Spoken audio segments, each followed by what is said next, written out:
بسم الله الرحمن الرحيم يا أيها الذين آمنوا إذا تداينتم بدين إلى أجل مسمى فاكتبوه صدق الله. ബഹുമാന്യരായ മുഅ്മിനീങ്ങളെ, സത്യവിശ്വാസികളെ, അല്ലാഹു സുബ്ഹാനഹു വ തആല നമ്മുടെ ഇരുത്തത്തെ കബൂൽ ചെയ്യുമാറാകട്ടെ.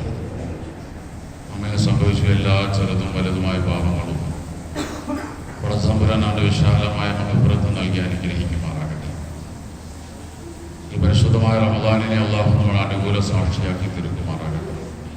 നമ്മുടെ നമസ്കാരങ്ങളും നോമ്പുകളും ഇബാദത്തുകളും സദഖ സക്കാത്തുകളെല്ലാം അല്ലാഹു പൂർണ്ണാർത്ഥത്തിൽ നമ്മളിൽ നിന്ന് കബൂൽ ചെയ്യുമാറാകട്ടെ. ലോകത്തെ യുദ്ധക്കെടുതിയുടെ പേരിൽ പ്രയാസം അനുഭവിക്കുന്ന മുഴുവൻ മനുഷ്യർക്കും അല്ലാഹു ആശ്വാസം പ്രദാനിക്കുമാറാകട്ടെ. നന്മയുടെ ശത്രുക്കളായ ഇസ്രായേലിനെയും അമേരിക്കയും അല്ലാഹു തആല പരാജയപ്പെടുത്തുമാറാകട്ടെ.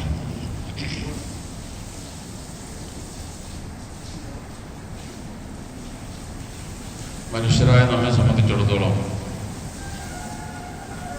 സമൂഹത്തിൽ ജീവിക്കുമ്പോൾ പരസ്പരം അങ്ങോട്ടും ഇങ്ങോട്ടുമൊക്കെ കൊടുക്കലും വാങ്ങലും വേണ്ടി വരും. എത്ര സമ്പത്ത് കയ്യിലുണ്ടെങ്കിലും ചില അത്യാവശ്യ ഘട്ടങ്ങളിൽ കടം കൊടുക്കലും കടം വാങ്ങലൊക്കെ അത്യാവശ്യമായിട്ട് വരും. അങ്ങനെയല്ലാതെ സമൂഹമായി ജീവിക്കാൻ വളരെ ബുദ്ധിമുട്ടാണ്. പക്ഷെ പരിശുദ്ധ ദീനുൽ ഇസ്ലാം ഈ കടം വാങ്ങലും കടം കൊടുക്കലൊക്കെ വളരെ ഗൗരവത്തോടെ കാണുന്നൊരു വിഷയമാണ്. ഗൗരവത്തോടെ എന്ന് പറഞ്ഞാൽ അത് അടിവരടേണ്ട ഒരു വാക്ക് തന്നെയാണ്. പക്ഷെ നമ്മൾ ഇന്ന് അതിനൊന്നും വലിയ ഗൗരവമൊന്നും കൊടുക്കാറില്ല. കിട്ടാവുന്നിടത്തൊക്കെ വാങ്ങുക, എന്നിട്ട് അവസാനം കടബാധിതനായി മരിക്കുക, മയ്യത്ത് മുന്നിൽ വെച്ചിട്ട് ബാധ്യതയുണ്ടെങ്കിൽ എന്തെങ്കിലും വാപ്പാക്കുണ്ടെങ്കിൽ മക്കളോട് ചോദിച്ചോളൊന്നൊന്ന് പറയുക അല്ലെങ്കിൽ പറയിപ്പിക്കുക. ഇതോടുകൂടി സ്വർഗം കിട്ടിയെന്ന് വിശ്വസിക്കുന്ന ആളുകളാണ് നമ്മിൽ പലരും. എങ്ങനെ കടം സമർത്ഥമായി വാങ്ങിക്കൂട്ടാമെന്നാണ് നമ്മൾ ആലോചിക്കുക.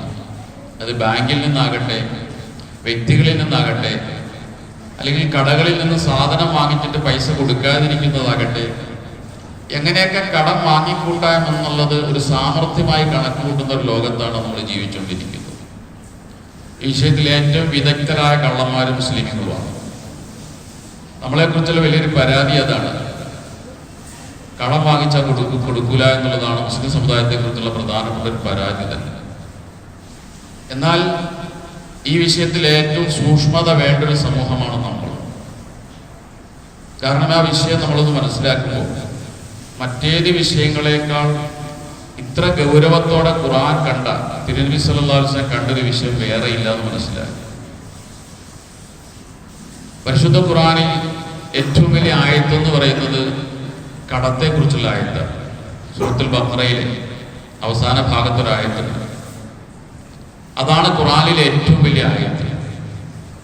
അപ്പൊ കടത്തെ കുറിച്ച് പറയാനാണ് ഖുർആൻ ഏറ്റവും വലിയ ആയത്ത് ഉപയോഗപ്പെടുത്തിയത്.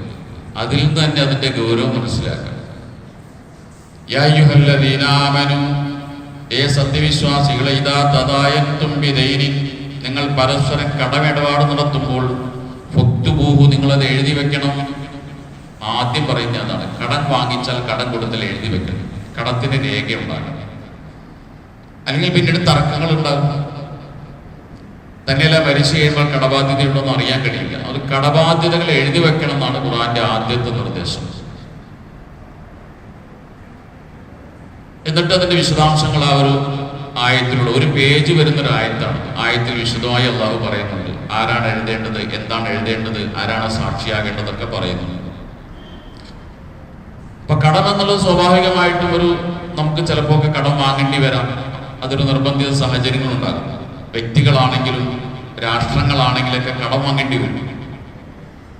അപ്പൊ നമ്മുടെ നാട് തന്നെ, കേരളം, വലിയൊരു കടബാധ്യതയിൽ നിൽക്കുന്ന ഒരു സംസ്ഥാനമാണ് കേരളം. 4.8 ലക്ഷം കോടി രൂപ കേരളത്തിന്റെ കടമുണ്ടെന്ന്. 21,000 കോടി രൂപ വേണം ഒരു വർഷം കേരളത്തിന് കടമടയ്ക്കാൻ. കടവും അതിന്റെ പലിശയും തിരിച്ചടവിന് 21,000 കോടി രൂപ വേണം. അത് നമ്മളെ വ്യക്തികളുടെ കടമായി ഡിവൈഡ് ചെയ്താൽ 1,30,000 രൂപ ഓരോ 3.5 കോടി കേരളീയനും ഇന്ന് കടത്തിലാണ്. അത് സ്റ്റേറ്റിന്റെ കടമാണ്. അതൊക്കെ മാറ്റിവെച്ചാൽ വ്യക്തിഗതമായി ചിന്തിച്ചാൽ കേരളത്തിലെ ഒരു 10 പേരെ എടുത്താൽ 3 പേരും കടക്കാരാണ്. അതാണ് പുതിയ കണക്ക്. 10 കേരളക്കാരൻ നിൽക്കുന്നിടത്ത് അതിൽ 3 പേര് കടബാധ്യതയുള്ളവരായിരിക്കും. അത്രമാത്രം കടം പെരുകിയ വ്യക്തിഗതമായ സ്റ്റേറ്റിന്റെ കടം പെരുകിയ ഒരു സംസ്ഥാനത്താണ് നമ്മൾ ജീവിക്കുന്നത്. കടം കൊടുക്കുക എന്നുള്ളത് സുന്നത്താണ് സാധാരണ രീതിയിൽ. എന്നാൽ ചില സാഹചര്യങ്ങളിൽ കടം കൊടുക്കൽ നിർബന്ധമാകും. നമ്മളൊരാൾ കടം ചോദിച്ചു, കൊടുക്കൽ സുന്നത്താണ്. എന്നാൽ അയാൾക്ക് കടം കൊടുക്കാൻ നമ്മൾ മാത്രമേ ഉള്ളൂ, അല്ലെങ്കിൽ അയാൾ ആ ചോദിക്കുന്ന കാര്യം അത്രയും നിർബന്ധിതമായ ഒരു ആവശ്യത്തിനാണെങ്കിൽ നമ്മളെ സംബന്ധിച്ചിടത്തോളം കടം കൊടുക്കൽ നിർബന്ധമായിട്ടുണ്ടാകും.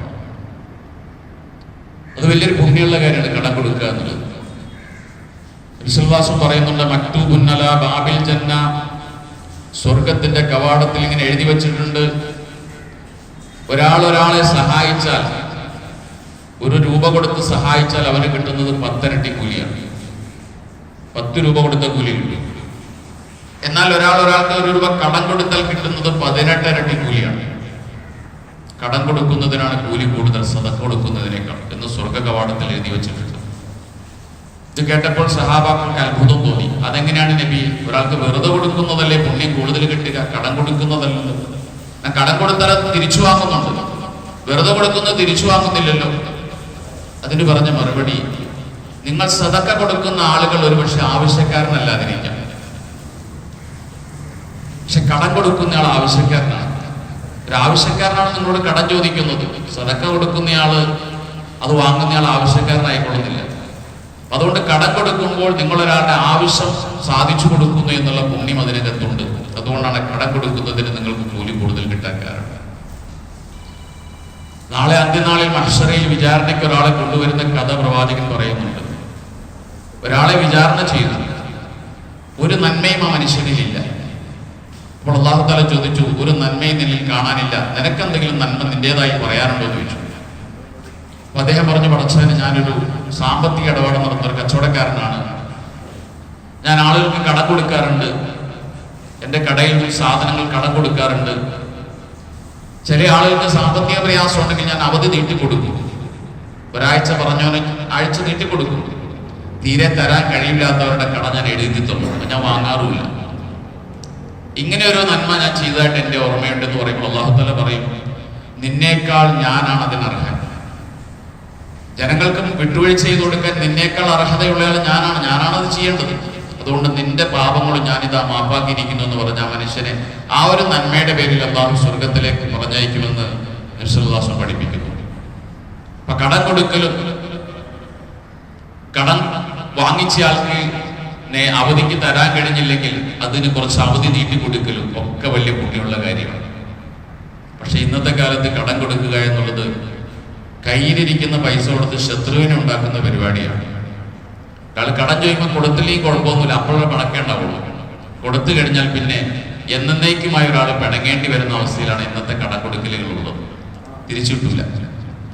അതുകൊണ്ടാണ് വെറുതെ കൊടുത്താലും കടം കൊടുക്കാൻ ആളുകൾ തയ്യാറില്ലാത്തൊരവസ്ഥയിൽ എത്തിയിട്ടുണ്ട്. കടം എന്നുള്ളത് വലിയൊരു പ്രശ്നമാണ്. കടം വാങ്ങുന്ന ആളുകൾ ചിന്തിക്കണം. തരാൻ ആളുകൾ ഉണ്ടാവും, പക്ഷെ നമ്മൾ വാങ്ങേണ്ടതുണ്ടോ എന്ന് നമ്മൾ ആലോചിക്കണം. വിശ്വനാഥൻ പറഞ്ഞു, കടം എന്നുള്ളത് ഹമ്മും ബില്ലൈലി വദുല്ലും ബിന്നഹാരി. രാത്രി നിങ്ങൾക്ക് ടെൻഷനാണ്, പകലിൽ നിങ്ങൾക്ക് നിന്ദിതയാണ്. കടക്കാരന്റെ പ്രശ്നം അതാണ്. രാത്രി ഉറക്കം വരില്ല, ടെൻഷനാണ്. പകലിൽ ജനങ്ങൾക്കറിയിൽ അടങ്ങി നടക്കാൻ കഴിയില്ല, ആളുകൾ ചോദിക്കും, നിന്ദിതയാണ്. അപ്പൊ രാത്രിയും പകലും സ്വസ്ഥതയില്ലാത്തൊരവസ്ഥയാണ് ഒരു കടക്കാരനുണ്ടായിത്തീരുക. അതാണ് കടത്തിന്റെ പ്രശ്നം. മറ്റൊരു ഹദീസിൽ ഇങ്ങനെ കാണാം, അദ്ദൈനു റായത്തുല്ലാഹി ഫിൽ അർളി. കടം എന്നുള്ളത് ഭൂമിയിൽ അല്ലാഹുവിന്റെ പതാകയാണ്. ഇദാ അറാദല്ലാഹു അൻ യുദില്ല അബദൻ, അല്ലാഹു ഒരാളെ നിസ്സാരപ്പെടുത്താൻ ഉദ്ദേശിച്ചാൽ വദഅഹു ഫി ഉനുഖിഹി, ഈ പതാക അവന്റെ പെരടിയിൽ അല്ലാഹു നാട്ടി നിർത്തും. അപ്പൊ കടം എന്നുള്ളത് ഒരു പതാകയാണ്. ഒരാളെ പടച്ചു നിസ്സാരനാക്കാൻ ഉദ്ദേശിക്കുമ്പോൾ അവന്റെ പെരടിയിൽ അല്ലാഹു ഈ കൊടി നാട്ടി നിർത്തും. അങ്ങനെ അവൻ നിസ്സാരനായിത്തീരും, നിന്ദ്യനായിത്തീരും.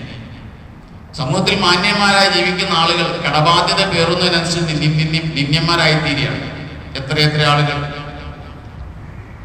ലോകപ്രശസ്തരായ വലിയ ആളുകൾ. അമേരിക്കയിലെ സ്റ്റോക്ക് എക്സ്ചേഞ്ചിന്റെ വലിയ ചെയർമാനായിരുന്ന ഒരാളുണ്ടായിരുന്നു. അദ്ദേഹം പോലും കടബാധ്യതയിൽപ്പെട്ട് നിന്ദ്യനായി അമേരിക്കയിൽ ജീവിക്കേണ്ടി വന്നു എന്നാണ്. ഇത്ര വലിയ സമ്പന്നനാണ്, സ്റ്റോക്ക് എക്സ്ചേഞ്ച് കൈകാര്യം ചെയ്യുന്ന ഒരാളെന്ന് പറഞ്ഞു കഴിഞ്ഞാൽ. വിജയ് മല്യ എന്നൊരു പണക്കാരനെ കുറിച്ച് നമുക്കറിയാം, ഇന്ത്യക്കാരനും അദ്ദേഹം. പക്ഷെ ഇന്ന് അദ്ദേഹം ബ്രിട്ടനിലാണ്. ഈ നാട്ടിലേക്ക് അദ്ദേഹത്തിന് വരാൻ കഴിയില്ല. 9,000 കോടി പഞ്ചാബ് നാഷണൽ ബാങ്കിൽ നിന്ന് തട്ടിപ്പ് നടത്തിയ കേസിലെ പ്രതിയാണ് അദ്ദേഹം. ഒരു കാലത്ത് 4 കോടി രൂപയുടെ വാച്ച് കെട്ടിക്കൊണ്ടിരുന്ന മനുഷ്യനാണ് വിജയ് മല്യ. കിങ്ഫിഷർ എന്ന് പറയുന്ന ഒരു വിമാന കമ്പനിയുടെ ഉടമയാണ്. 2005 മുതൽ 2012 നിന്ന് പൊട്ടിപ്പോയി. അപ്പൊ ഇത്ര ഉന്നതങ്ങളിൽ ജീവിച്ച ഒരു മനുഷ്യൻ ഇന്ന് നിന്ദ്യനാണ്. സ്വന്തം നാട്ടിൽ കാലുകുത്താനുള്ള അവകാശം മനുഷ്യന് നിഷേധിക്കപ്പെട്ടു. എന്താ കാരണം? കടബാധ്യത. സിത്താര എന്ന് പറയുന്ന കോഫി ഗ്രൂപ്പിന്റെ ചെയർമാൻ മംഗളൂരുവിൽ ഒരു പാലത്തിനടുത്ത് വണ്ടി നിർത്തി ആ പുഴയിലേക്ക് ഇറങ്ങിയതാണ്. 2 ദിവസം കഴിഞ്ഞ് അന്വേഷണത്തിൽ കിട്ടിയത് ആ മനുഷ്യന്റെ ജഡമാണ്. വലിയ സമ്പന്നനായിരുന്നു. 1996 ഒരു കോഫിക്കടയിൽ തുടങ്ങി 1700കളോളം ലോകവ്യാപകമായി സ്ഥാപനങ്ങൾ നടത്തിയ വലിയ സമ്പന്നൻ. പക്ഷെ അദ്ദേഹത്തിന്റെ അന്ത്യം കുറിപ്പിൽ എഴുതി വെച്ചത് കടബാധ്യത കൊണ്ട് ഞാൻ മരിക്കുന്നു എന്നാണ്. കടബാധ്യത കൊണ്ട് മരിക്കുന്നു. അപ്പൊ ആ മനുഷ്യനെ സ്വത്ത് ആസ്വദിക്കാൻ ഭാഗ്യം കിട്ടിയില്ല. കാരണം എന്താ? കടബാധ്യതയാണ്. സിജറോയ് എന്ന് പറയുന്ന മനുഷ്യൻ അടുത്ത കാലത്താണ് മരിച്ചത്. വലിയ സമ്പന്നനായിരുന്നു. നമ്മുടെയൊക്കെ കൺമുമ്പിൽ ഇത്തരം ചില കഥകളുണ്ട്. എന്തിനാണ് പടച്ചോൻ ഇതൊക്കെ കാണിച്ചു തരുന്നത്? ഹമ്മും പില്ലേനി വതുല്ലും പിന്നെ ഹാരി. കടം ഇങ്ങനെ പേറിക്കഴിഞ്ഞാൽ നിങ്ങൾക്ക് രാത്രി ടെൻഷനായിരിക്കും, പകലിൽ നിങ്ങൾക്ക് നിന്ദ്യതയുമായിരിക്കും. ആ നിന്ദ്യത നിങ്ങൾക്ക് സഹിക്കാൻ കഴിയാതെ വരുമ്പോൾ നിങ്ങൾ അവസാനം ആശ്രയിക്കേണ്ടി വരുന്നത് ആത്മഹത്യയിലായിരിക്കും. എന്നിട്ട് കടം എന്നുള്ളത് വലിയൊരു വിഷയമാണ്. വലിയ വിഷയം എന്ന് പറഞ്ഞാൽ വലിയ വിഷയമാണ്.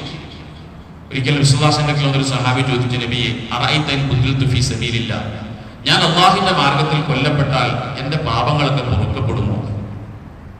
അപ്പോൾ പ്രവാചകൻ പറഞ്ഞു, ഇൻ ഖുതിൽത വഅന്ത സാബിറുൻ മുഹ്തസിബുൻ മുഖ്ബിലുൻ ഗൈറ മുദ്ബിർ.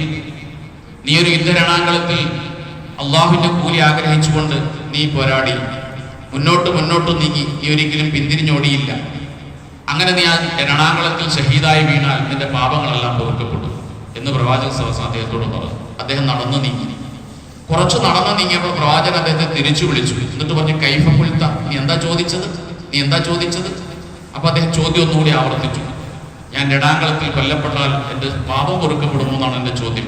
അപ്പോൾ നബി സല്ലല്ലാഹു അലൈഹി വസല്ലം പറഞ്ഞു, ഇല്ലദ്ദൈന, കടമൊഴുകി.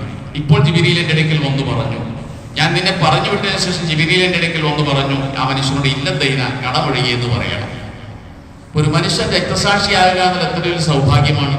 അവന്റെ ആദ്യത്തുള്ളിൽ ചോര ഭൂമിയിൽ വീഴുന്നതോടുകൂടി ആ മനുഷ്യന്റെ മുഴുവൻ പാപങ്ങളും പടച്ചു പുറത്തു കൊടുക്കും. പക്ഷെ അള്ളാഹു പുറത്തു കൊടുക്കാത്തൊരു തെറ്റാണ് ഇല്ലദ്ദൈന, കടമെന്നുള്ളത്. ജാബിർ റളിയല്ലാഹു അൻഹു പറയുന്നുണ്ട്, ഒരിക്കൽ റസൂൽ സല്ലല്ലാഹു അലൈഹി വസല്ലം തങ്ങൾ മസ്ജിദ് നബവിയിൽ ജനാസ വയ്ക്കുന്ന ഒരു സ്ഥലമുണ്ട്, അവിടെ ഇരിക്കുക. ജനാസ വയ്ക്കുന്ന സ്ഥലം, ജനാസ നിസ്കാരം നടക്കുന്ന ഒരു ഏരിയ ഉണ്ടായിരുന്നു റസൂലിന്റെ കാലത്ത്. ബാബു ജിബ്രീൽ എന്ന് പറഞ്ഞൊരു വാതിലുണ്ട് മസ്ജിദ് നബവിക്ക്. ആ വാതിലിന്റെ ഭാഗത്താണ് ജനാസ നിസ്കാരം നടക്കാറുള്ളത്. ഈ ഷാഫി ഹനഫി മുസല്ലകളെ പോലെ അവിടെയാണ് ജനാസ നിസ്കരിക്കുക. അവിടെ കൊണ്ട് ജനാസ വയ്ക്കുക, അവിടെ ജനാസ നിസ്കരിക്കുക. നജാഷി രാജാവ് മരിച്ച സമയത്ത് റസൂൽ സല്ലല്ലാഹു അലൈഹി വസല്ലം സഹാബത്തിനെ കൂടി ജനാസ നമസ്കരിച്ചതും ആ ഏരിയയിലാണ്, ബാബു ജിബ്രീലിന്റെ അടുക്കലാണ്. അവിടെ പ്രവാചകൻ ഒരിക്കൽ ഇരിക്കുന്ന സമയത്ത് പ്രവാചകൻ ഇങ്ങനെ കുറച്ചു നേരം മുകളിലേക്ക് നോക്കി. മുകളിലേക്ക് തല ഉയർത്തിയിട്ട് തല താഴോട്ട് താഴ്ത്തി. ജാബിർ റളിയല്ലാഹു അൻഹു പറയാണ്, പിന്നെ പ്രവാചകൻ ദുഃഖിതനായി കൈ രണ്ടും ഇങ്ങനെ നെറ്റിയിലേക്ക് വെച്ച് കുറച്ചു നേരം ഇരുന്നു. കുറച്ചു നേരം ഇരുന്നിട്ട് സുബ്ഹാനല്ലാഹ് മാദാ അൻസല മിനത് തസ്ദീഖ്, ഇതെന്തൊരു ഗൗരവമാണ് ഈ ഇറങ്ങിയിരിക്കുന്നത് എന്ന് പ്രവാചകൻ പറഞ്ഞു. ആ പ്രവാചകന്റെ ആ ബോഡി ലാംഗ്വേജും ആ വാക്കുമൊക്കെ ഞങ്ങളെ വല്ലാതെ ഭീതിപ്പെടുത്തി. എന്തോ ഒരു പ്രശ്നമുണ്ടായതുപോലെ അപ്പോൾ ഞങ്ങൾക്ക് മനസ്സിലായി വഹി ഇറങ്ങുന്ന രംഗമാണിത്. ഞങ്ങളാരും ഒന്നും ചോദിച്ചില്ല. അങ്ങനെ അന്ന് പിരിഞ്ഞു. പിറ്റേന്ന് വന്നപ്പോൾ പ്രവാചകനോട് ഞങ്ങൾ ചോദിച്ചു, നബിയെ, ഇന്നലെ എന്ത് ഗൗരവമാണ് താങ്കൾക്ക് വഹി ഇറങ്ങിയത്?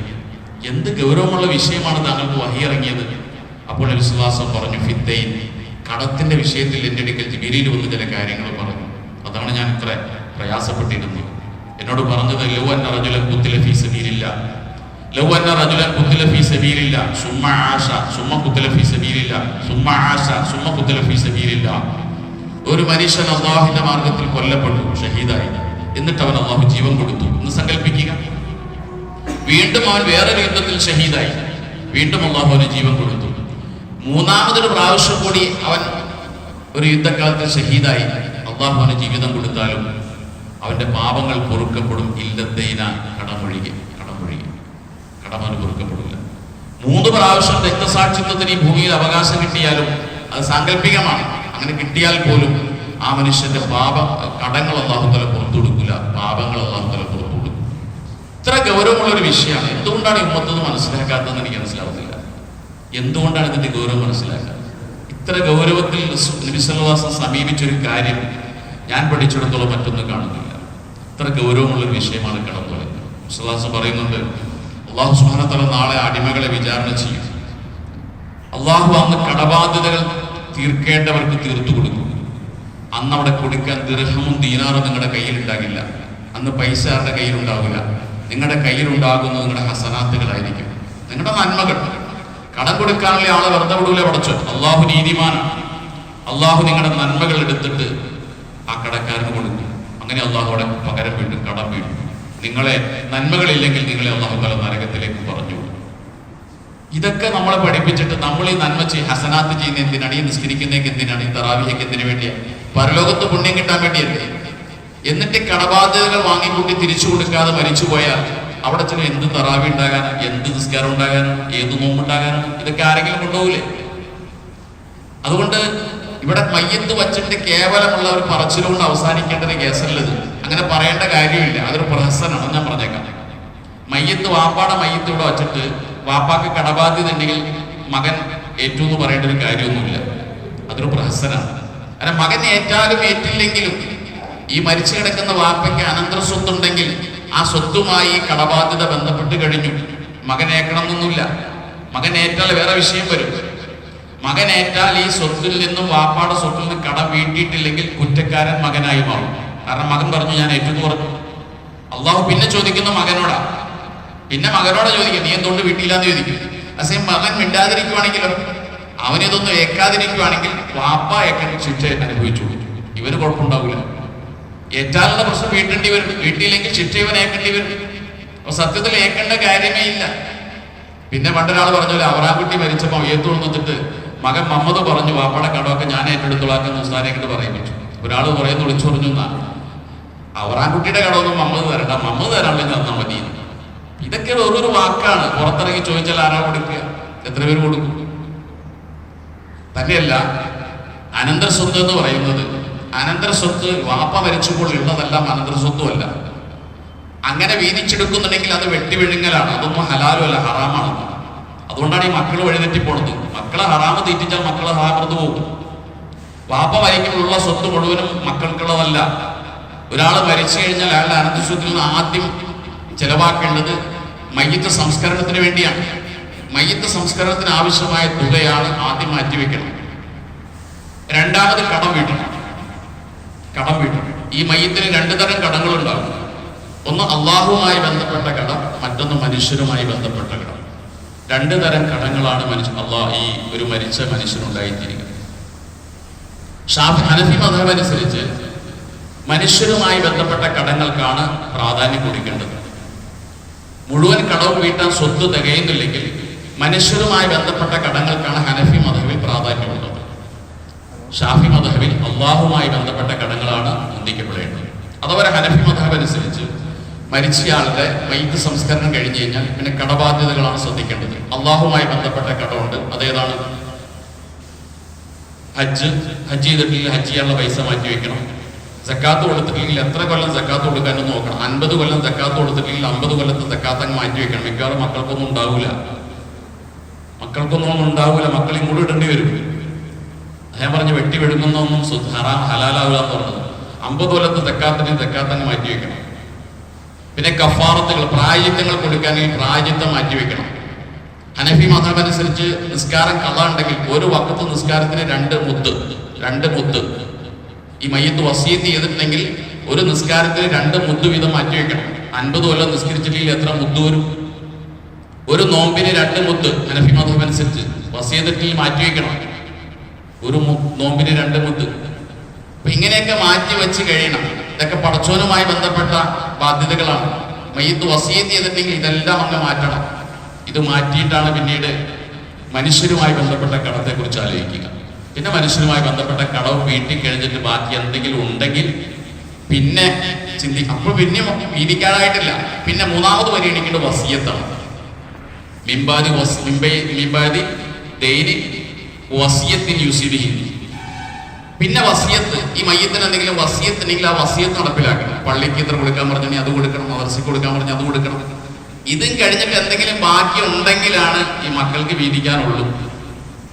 ഉണ്ടെങ്കിലേ മക്കൾക്ക് വീതിക്കാനുള്ളൂ. മക്കൾ ആദ്യമേ തന്നെ വാപ്പ മരിക്കുമ്പോൾ തന്നെ എല്ലാം കൂടി വൈകിട്ട് വരാക്കാന്നൊക്കെ നടക്കൂല. ഷാഫി മദ്ഹബ് അനുസരിച്ച് മനുഷ്യരുമായി ബന്ധപ്പെട്ട, അള്ളാഹുമായി ബന്ധപ്പെട്ട, മനുഷ്യരുമായി ബന്ധപ്പെട്ട കടങ്ങളാണ്.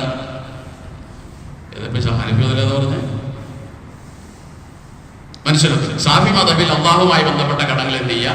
മുന്തിക്കുക. അള്ളാഹുമായി ബന്ധപ്പെട്ട കടങ്ങൾ എന്ന് പറഞ്ഞാൽ ഈ പറഞ്ഞ പോലെ ഹജ്ജ്, സക്കാത്ത്, ഇത് രണ്ടും ആദ്യം വീട്ടി വെക്കണം. എന്നിട്ടാണ് മനുഷ്യരുമായി ബന്ധപ്പെട്ട കടങ്ങൾ വീട്ടേണ്ടത്. ഏതായിരുന്നാലും കടങ്ങൾ വീട്ടിയിട്ടേ ഓഹരി വെക്കേണ്ട പ്രശ്നം വരുന്നുള്ളൂ. അതിനുമ്പ് ഓഹരി വയ്ക്കാൻ പാടില്ല. അതിനുമ്പ് ഓഹരി വെച്ചെടുത്താൽ ആ കഴിക്കുന്നത് ഹറാമാണ്, മക്കളെ ഭക്ഷിപ്പിക്കുന്ന ഹറാമാണ്. അങ്ങനെയുള്ള മക്കളൊന്നും ചുവൂല. മക്കളെ നന്നാക്കാൻ വേണ്ടി എവിടെയെങ്കിലും ഇലയിൽ വളമിട്ടിട്ട് കാര്യമില്ല, വേരിൽ വളം ചെയ്യണം. ഹറാമ് ഭക്ഷിപ്പിച്ച മക്കളൊന്നും നന്നായി വരില്ല. ഹലാല് കൊടുത്താലേ മക്കൾ നന്നായി വരുള്ളൂ. അതുകൊണ്ട് വാപ്പാടെ സ്വത്ത് ഓഹരി ചെയ്യുമ്പോൾ ഈ ഒരു ക്രമം പാലിക്കണം. 4ാം സ്ഥാനത്തെ വസിയത്ത് ഈ അനന്തരസ്വത്ത് വരുന്നുള്ളൂ. അതുകൊണ്ട് തന്നെ കടബാധ്യത എന്നുള്ളത് ഇവിടെ ഒരു മയ്യത്തിൽ വച്ചിട്ട് വിളിച്ചു പറഞ്ഞാൽ തീരുന്നൊരു കേസല്ലത്. അത് ജീവിതത്തിൽ നമ്മൾ ഒഴിവാക്കണം. നബി സല്ലല്ലാഹു അലൈഹി വസല്ലം എപ്പോഴും ചെയ്യാറുണ്ടായിരുന്ന ദുആണ്ട്, അല്ലാഹുമ്മ ഇന്നി അഊദു ബിക മിനൽ ഹമ്മി വൽ ഹസൻ വഅഊദു ബിക മിനൽ അജ്സി വൽ കസൽ വഅഊദു ബിക മിനൽ ജുബ്നി വൽ ബുഖൽ വഅഊദു ബിക മിൻ ഗലബത്തി ദൈനി വഖഹരി റിജാലി വശമാത്തത്തിൽ അഅദാ. 8 കാര്യങ്ങൾ പ്രവാചകൻ എപ്പോഴും കാവൽ ചോദിക്കാറുണ്ട്. അതിൽപ്പെട്ട ഒരു കാര്യമാണ്, പടച്ചവനെ ഞാൻ നിന്നോട് കടത്തെ തൊട്ട് കാവൽ ചോദിക്കുന്നു. അനസ് റളിയല്ലാഹു ചോദിക്കുന്നുണ്ട് നബിയോട്, എന്തിനാ നബി എപ്പോഴും ഈ കാര്യം പറഞ്ഞത്? എപ്പോഴും ഈ കടത്തെ കൊണ്ട് കാവൽ ചോദിക്കുന്നത് എന്തിനാ? വിശ്വാസ പറയുന്നുണ്ട്, നിനക്കറിയും മനസ്സേ, ഒരു മനുഷ്യന് കടം വന്നു കഴിഞ്ഞാൽ അവൻ കള്ളം പറയും, വാക്ക് ലംഘിക്കും. അങ്ങനെയല്ലോ, കടബാധ്യത വന്നു കഴിഞ്ഞാൽ പിന്നെ കളവ് പറയും, നാളെ തരാം എന്ന് പറയും, വാക്ക് ലംഘിക്കും. വിശ്വാസങ്ങൾ നമസ്കാരത്തിൽ അവസാനം ഒരു പ്രാർത്ഥന ചെയ്യാറുണ്ട്. നമ്മൾ ആ പ്രാർത്ഥന ചെയ്യാറില്ല. അല്ലാഹുമ്മ ഇന്നി അഊദു ബിക മിനൽ മഗ്ഫമി വൽ മഗ്റമി. അത്തഹിയാത്തിന്റെ അവസാനം ഇങ്ങനെ ഒരു ദുആ വിളിച്ചത് നല്ലതാണ്. അല്ലാഹുമ്മ ഇന്നി അഊദു ബിക മിനൽ മഗ്ഫമി വൽ മഗ്റമി. പടച്ചവനെ ഞാൻ നിന്നോട് കടബാധ്യതയെ തൊട്ട് കാവൽ ചോദിക്കുന്നു. ഇതാണ് ആ ദുആ. ചെയ്യുന്നത് നല്ലതാണ്. അബൂ ഉമാമ റളിയല്ലാഹു അൻഹു ഒരിക്കൽ പള്ളിയിൽ ഇരിക്കുന്നത് പ്രവാചകൻ കണ്ടു. നിസ്കരിക്കേണ്ട ടൈമൊന്നുമല്ല. അപ്പൊ അദ്ദേഹത്തോട് ചോദിച്ചു, മാലി അറാക്ക ജാലിസൻ ഫിൽ മസ്ജിദി ഫി ഗൈരി വഖ്തിസ്സലാം. എന്തി അബൂ ഉമാമ, നിസ്കാരത്തിന്റെ സമയമല്ലല്ലോ, ഇപ്പൊ എന്താ പള്ളിയിലിരിക്കുന്നതെന്ന് ചോദിച്ചു. അപ്പൊ അബൂ ഉമാമ റളിയല്ലാഹു അൻഹു പറഞ്ഞു, നബിയെ ഹുമൂമുൽ ലസിമത്തിനി വദുയൂൻ. ഒരുപാട് ടെൻഷൻ ഉണ്ട് നബിയെ, വലിയ കടങ്ങളുണ്ട്, അതുകൊണ്ടാണ് ഇപ്പൊ പള്ളിയിൽ വന്നിരിക്കുന്നത് എന്നുള്ളത്. അപ്പൊ അബൂ ഉമാമയോട് പറഞ്ഞു, ഞാൻ നിനക്ക് ചില പ്രാർത്ഥനകൾ പഠിപ്പിച്ചു തരാം. രാവിലെയും വൈകുന്നേരവും നീ അത് പറയുകയാണെങ്കിൽ നിന്റെ കടങ്ങളെല്ലാം വീട്ടിൽ പോകും, നിന്റെ ടെൻഷനൊക്കെ മാറിക്കിട്ടും എന്ന് പറഞ്ഞിട്ട് പ്രവാചകൻ സല്ലല്ലാഹു അലൈഹി വസല്ലം ഈ ദുആ അദ്ദേഹത്തെ പഠിപ്പിച്ചു കൊടുക്കുന്നു. അപ്പൊ ഈ ഇത്തരം പ്രാർത്ഥനകൾ നമ്മൾ രാവിലെയും വൈകുന്നേരവും പതിവാക്കുക. പ്രാർത്ഥിച്ചാൽ മാത്രം പോരാ, കടം വീട്ടാനുള്ള വഴികളും നമ്മൾ തീർച്ചയായിട്ടും കണ്ടെത്തുകയും നമ്മൾ കണ്ടെത്തണം. കടത്തിന്റെ ഗൗരവത്തെ കുറിച്ച് മനസ്സിലാക്കി എപ്പോഴും പടച്ചവനോട് അല്ലാഹുമ്മ ഇന്നി അഊദു ബിക മിനൽ കുഫ്രി വദ്ദൈനി. ഒരിക്കൽ പ്രവാചകൻ ഇങ്ങനെ പ്രാർത്ഥിക്കുന്നുണ്ട്, പടച്ചവനെ കുഫറിനെ തൊട്ടും കടത്തെ തൊട്ടും ഞാൻ നിന്നോട് കാവൽ ചോദിക്കുന്നു. കുഫറിനെ തൊട്ടും കടത്തെ തൊട്ടും. അപ്പൊ കേട്ടി നിന്ന സഹാബി ചോദിച്ചു, നബിയെ ഈ കുഫറും കടവും ഒരുപോലെയാണോ? കുഫർ എന്ന് പറയുന്നത് സത്യനിഷേധമല്ലേ, അതിനോട് കടത്തെ തുല്യപ്പെടുത്താൻ കഴിയുമോ? അപ്പോൾ നബി സല്ലല്ലാഹു അലൈഹി വസല്ലം പറഞ്ഞു, ഒരു മനുഷ്യന് കടബാധ്യത ഉണ്ടായാൽ അവർ ദാരിദ്ര്യം വരും. ദാരിദ്ര്യം വന്നാൽ കാതൽ കുഫ്റുവയ്യക്കൂന കാതൽ ഫഖ്റുവയ്യക്കൂന കുഫറ. ദാരിദ്ര്യം മനുഷ്യനെ കുഫറിലേക്ക് എത്തിക്കും. അതുകൊണ്ടാണ് കടബാധ്യതയിൽ ഇത്രയും ഗൗരവമായി ഞാൻ പടച്ചവനോട് കാവൽ ചോദിക്കുന്നത്. നമ്മുടെ സഹോദരങ്ങൾ, കടത്തിന്റെ കാര്യം വളരെ ഗൗരവമാണ്. കടമിടപാടുകൾ എഴുതി വെക്കുക എന്നുള്ളത് നമ്മൾ ആദ്യം ചെയ്യണം. നമ്മൾ എപ്പോഴും മരിച്ചു വീഴും. ഈ ഇരിക്കുന്ന നമ്മളിൽ എത്ര പേര് നാളെ ഇവിടെ ഇരിക്കുന്ന ഒരു ഗ്യാരണ്ടി ഇല്ല. നമ്മൾ ചെയ്യേണ്ടത്, നമുക്ക് എത്ര കടബാധ്യതകളുണ്ട് കൃത്യമായി നമ്മൾ എഴുതി വെക്കുക. പരമാവധി ജീവിതകാലത്ത് തന്നെ കടങ്ങൾ വീട്ടാൻ വേണ്ടി ശ്രമിക്കുക. ഇല്ലാത്തത് നമ്മൾ മക്കളെ പറഞ്ഞേൽപ്പിക്കുക. കഴിയുന്നതും ജീവിതകാലത്ത് അത്തരം ബാധ്യതകൾ വീട്ടി ആളുകളെ കൊണ്ട് പൊരുത്തപ്പെടിപ്പിച്ച് സ്വസ്ഥമായി മരിക്കാൻ വേണ്ടി തീരുമാനിക്കുക. എന്നാലേ നമുക്കൊരു നല്ലൊരു ജീവിതവും നല്ലൊരു മരണവും നാളെ പരലോകത്ത് പടച്ചവന്റെ സ്വർഗത്തിലെത്താനും കഴിയുള്ളൂ. നമ്മൾ തിരിച്ചറിയുക. അല്ലാഹു തആല അനുഗ്രഹിക്കുമാറാകട്ടെ.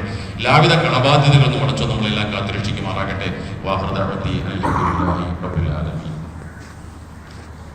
ഒരു മസല പറയാനുള്ളത്,